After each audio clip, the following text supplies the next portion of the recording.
President Gorbachev will ask the Soviet Parliament later today to give him all the increased authority he wants to tackle the Kremlin's economic and political problems.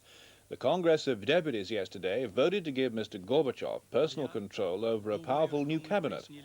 But Boris Yeltsin said he'll oppose moves to bring all the republics into line with Moscow under a union treaty. The KGB has warned again of growing disorder. I think he has every power he could obtain for the time being. I do not understand why he needs more. What he needs today is the trust and confidence of the people. And this is what he is lacking today.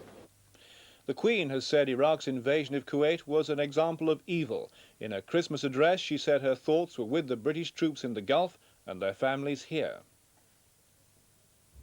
The invasion of Kuwait was an example on an international scale of an evil which has beset us at different levels in recent years. Attempts by ruthless people to impose their will on the peaceable majority. In extreme form, as we know only too well, these attempts lead to disaster and death, and their tragic aftermath for families and communities.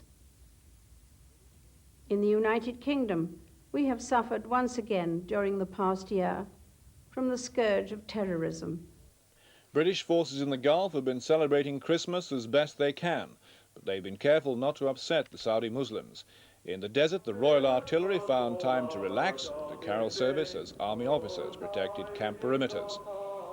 The troops played down the nature of the Christian ceremony so as not to offend local Muslims. The men were asked to pray for Saddam Hussein. Severe weather warnings have been issued for Boxing Day, with forecasters predicting structural damage in some places. Yesterday, the gales cut power supplies to thousands of homes. Kent, Hampshire, Worcestershire and Staffordshire were worst affected. In Wiltshire, 5 people were slightly hurt when part of a church tower collapsed. Masonry crashed down on the congregation during the Christmas morning service at Kington St. Michael Parish Church near Chippenham.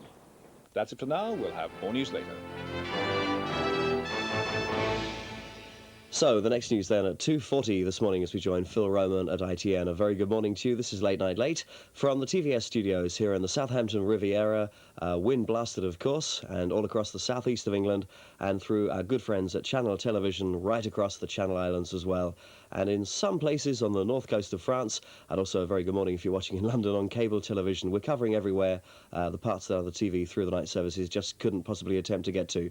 Our movie Murder Me, Murder You in just a few moments, and then we feel the motion a little later at 2:40 this morning after the ITN news headlines. It's a German movie, but it's with an English dialogue. And then it's The Sounds of Christmas between 4:30 and 5:35 this morning as we focus on the record industry and how the big, massive multinational record industries gear up for the Christmas #1 battle. We've seen a fierce battle this year, of course. So that's all to come on Late Night Late as we continue now with Murder Me, Murder You. Good morning.